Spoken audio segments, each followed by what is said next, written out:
January 12th, 1999. My name is Fountain Hughes. My grandfather belonged to Thomas Jefferson, and now I am 101 years old. They are voices that break a silence. We were slaves. We belonged to people. They sell us like they sell horses and cows. Witnesses to a time we only know from photographs and the written word. But they were there. We stood on that picket fence all day long, seeing them soldiers going back to silent zones and different places. Colored soldiers in droves. Born to slavery. But we didn't have no property, we didn't have no home. And now we can hear them speak. Because you're nothing but a dog. You're not a thing but a dog. Found voices, the slave's life, told by those who lived it.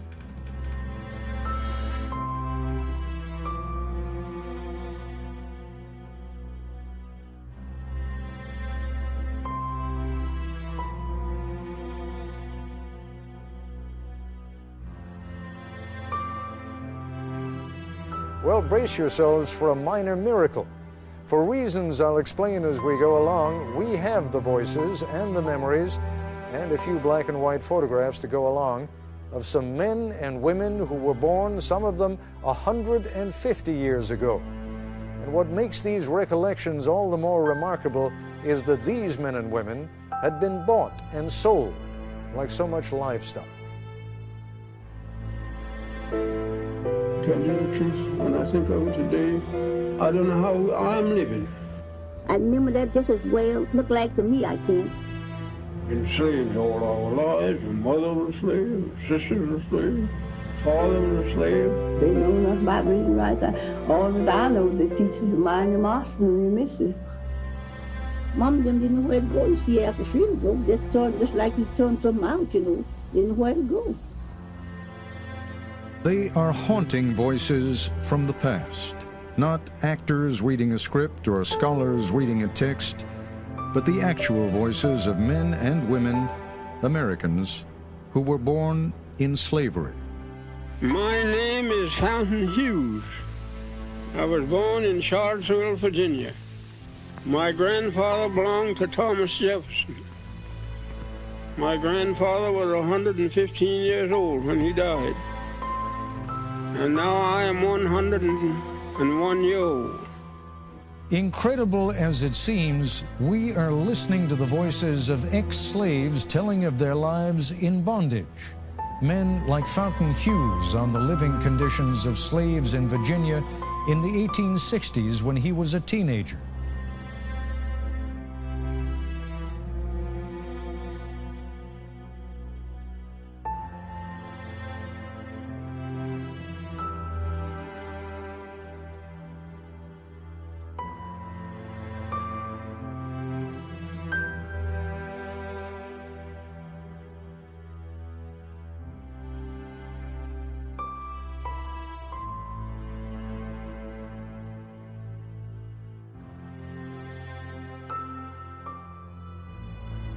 Other people didn't have no beds when they were slaves. People slept on the floor. Pallet here and pallet there. Just like a lot of wild people. We didn't know nothing. Didn't like to look at no book. Women like Laura Smalley, describing the makeshift church where slaves worshipped on a big plantation in East Texas. All the church would have be a tub of water sitting just like this thing is, you know, and that would catch your voice, and they would have church around that tub, all of them get around the tub. Or Harriet Smith, remembering what she saw as a small girl during the final days of the Civil War. We stood on that picket fence all day long, seeing them soldiers going back to silent zones and different places. Colored soldiers in droves. Right along by our home, a two-story house. These recorded memories were among thousands of interviews done with ex-slaves in the 1930s and 40s. The majority were written interviews published in pamphlets and books. A handful were recorded on the latest equipment of the day, 200-pound portable recorders that a hearty band of folklorists lugged across the South. You better go free, you know. Of course, but These recordings, once scratchy, distant, filled with the crackle and pop of that primitive equipment, Nothing worries me. My head ain't even white. now have been cleaned up through the magic of modern technology, digitized. I'm the oldest one that I know that's living. The age of the computer has reached back to polish a memory from another century, No. 150 years ago. Can you remember slavery days there? of course, I remember all our white folks, and all the names of them, all the children. Call every one of the children's names. Who did you belong to? Jim Bunton, the baby boy. The results of these digitally enhanced recordings are arresting, almost unbelievable.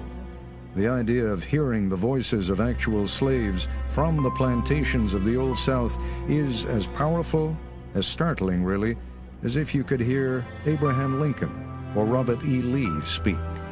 Listen again to Fountain Hughes, who was born in 1848. We were slaves. We belonged to people.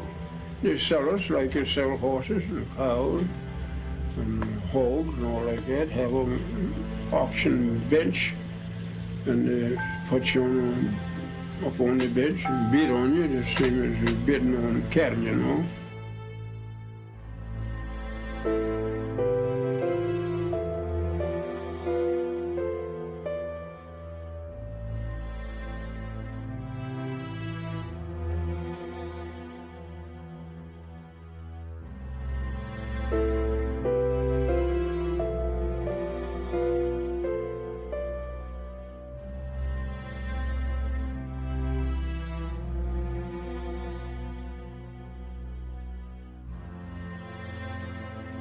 Much of what these three former slaves say may at first seem unremarkable. Much of what they say may surprise and upset, and their calm demeanor is at odds with the evil and violence we associate with slavery. Here is 91-year-old Texan Laura Smalley talking in the 1940s about the outcome of a tussle between two women, one black, one white, one slave, one mistress. The mistress tried to slap the slave, but the black woman pushed her into a chair. Laura Smalley was a girl at the time, but she remembers vividly what happened to the black woman when the master came home. But the thing that old woman, poor old woman, carried in the peach orchard and whipped her. And, you know, just tied her hand this way, you know, around the peach orchard tree. I remember that just as well, looked like to me, I can, and round the tree, and whipped her. Well, she couldn't do nothing but just kick her feet, you know, just kick her feet. But it just had her clothes all down to her waist, you know. It didn't have her plumb naked, but they had her clothes down to her waist. And every now and then they'd whip her, you know, and then snuff the pipe out on her, you know. Snuff the pipe out on her. You know, the embers in the pipe, where you'll see the pipe smoking. Blow them out on? Mm-hmm. Good Lord. Mm-hmm.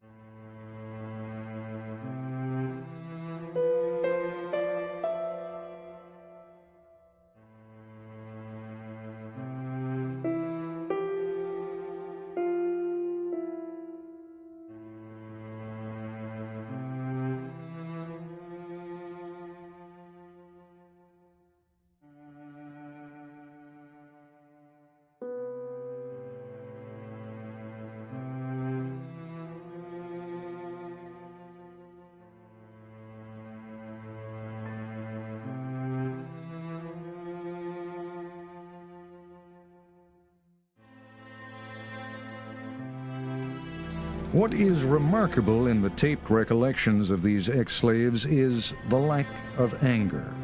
Remember, though, that these are the recollections of people who were children or teenagers during slavery. Remember, too, how intimidating it is for most of us today to have a microphone or camera thrust at us and to be asked questions on the street. It must have been even more daunting for poor blacks living in a highly segregated South to be asked by white strangers using a strange machine to talk candidly about being slaves. For all that, it is startling how much the ex-slaves reveal. Fear, hunger, unrelenting work, but also fondness for masters, perhaps even love. Harriet Smith's family, for example, were the only slaves of an East Texas farmer and his family. They lived in a cabin next to their masters in circumstances not markedly different, even attended the same church, only at different times.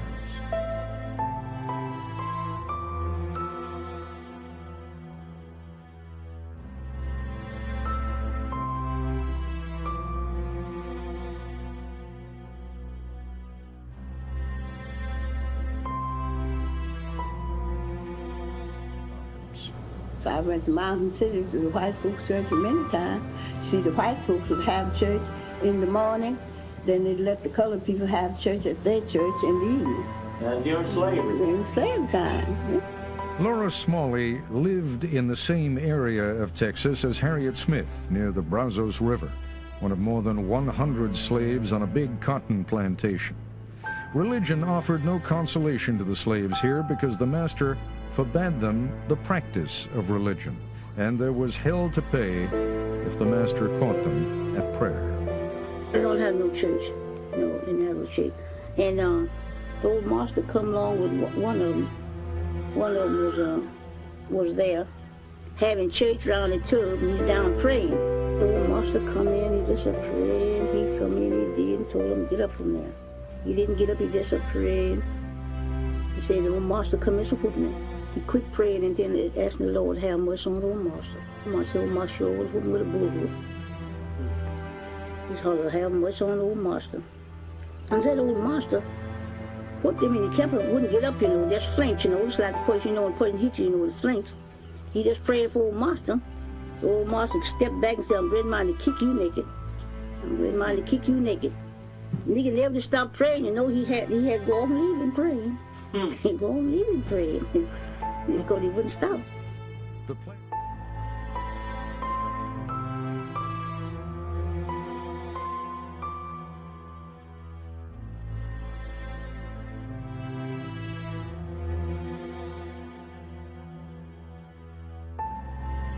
The plantation on which Smalley was a slave sounds brutal. She recalls scrambling with other children for food from a huge wooden tray, like a hog trough. All of them, would get around that tree with spoons and eat something like moist or soup or something like that. And all them children get around there and just eat. Fountain Hughes tells his interviewer about the relentless round of work for him on a Virginia plantation. Night never comes out. You have nothing to do. Time to cut tobacco. If they want you to cut all night long out in the field, you cut. And if they want you to hang all night long, you hang tobacco. It didn't matter about your tired, being tired, you're afraid to say you're tired. It was cotton, not tobacco, that solidified slavery, though. The invention of the cotton gin at the end of the 18th century made its processing easy, but the crop still needed enormous amounts of unskilled labor. Control of the slave and his labor through laws and regulations became paramount.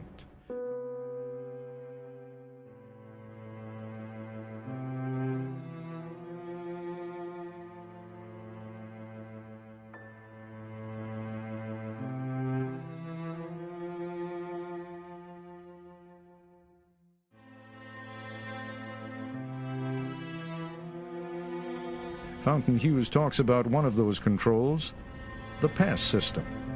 Now, I couldn't go from here across the street, or I couldn't go to nobody's house without I have a note or something from my master. And if I had that pass, that was what we call a pass.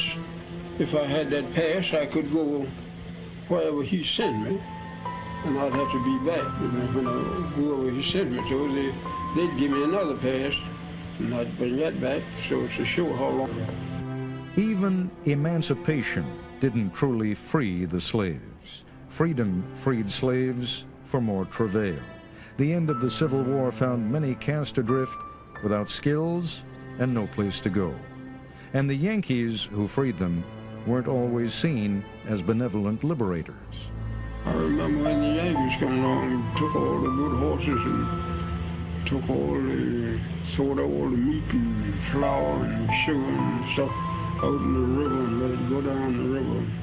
And they know the people wouldn't have nothing to live on, but they done that. The ex-slaves left one hell for another, perhaps an even more dangerous one. No longer property, they didn't have the protections afforded property. When we were slaves, we couldn't do that, see? And if we got free, we didn't know nothing to do. And my mother, she hunted places and bound us out for $1 a month, but we didn't have no property, we didn't have no home. We had nowhere, nothing, we didn't have nothing on it, just like the cattle, we just turned out and get along the best you could.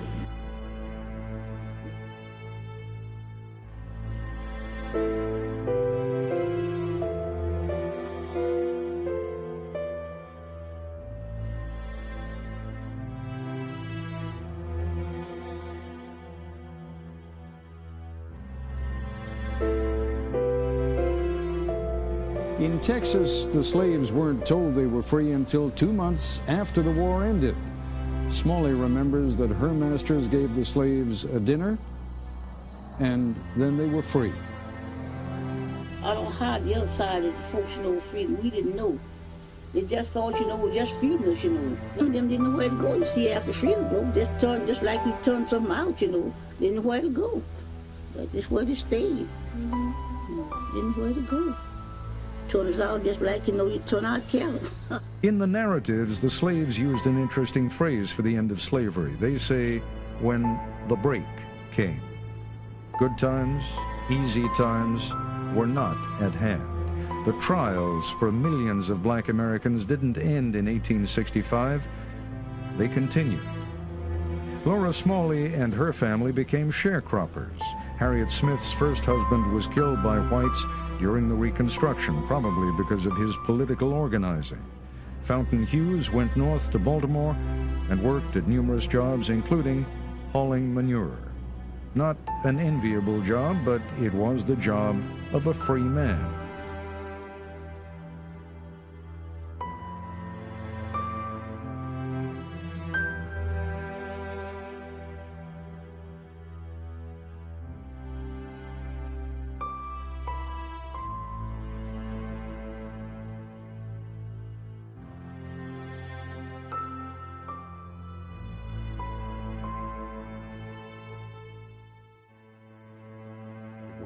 Known to scholars and linguists, the audio tapes of the ex-slaves have been in the archives of the Library of Congress and various libraries around the country since the late 1940s. Kathy Farnell, who works with the Institute of Language and Culture in Clanton, Alabama, is one of the people responsible for the clarity of the ex-slave narrative tapes, now part of a recently released audio and book package called Remembering Slavery, produced by the Smithsonian Institution and Public Radio International. What I found out was that the technology did not exist to bring these recordings up to broadcast quality by taking out the background static. That technology got invented in the early 1990s. Hearing the tapes had a profound effect on everyone who worked with them. I was truly amazed when I first heard the recorded interviews. I just fell in love with Fountain. He had the type of emotions that I really liked. He had anger, and so it felt good to me. It validated for me my feeling that this was a horrible, horrible thing to happen to any people.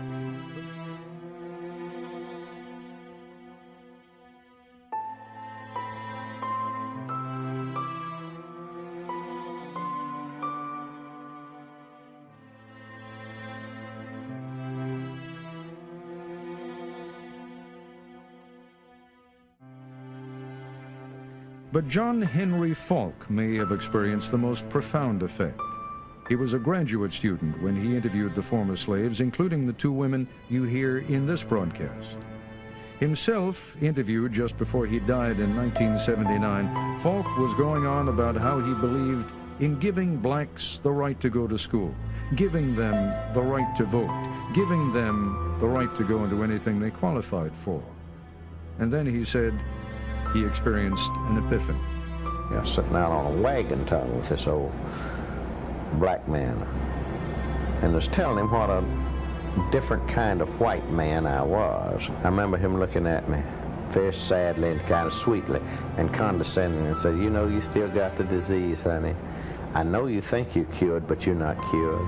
You can't give me the right to be a human being. I'm born with that right. Now, you can keep me from having that.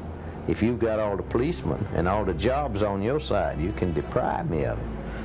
But you can't give it to me, because I was born with it just like you was." And my God, it had a profound effect on me. I was furious with him. But the more I reflected on it, the more profoundly it affected me. And I realized this was where it really was.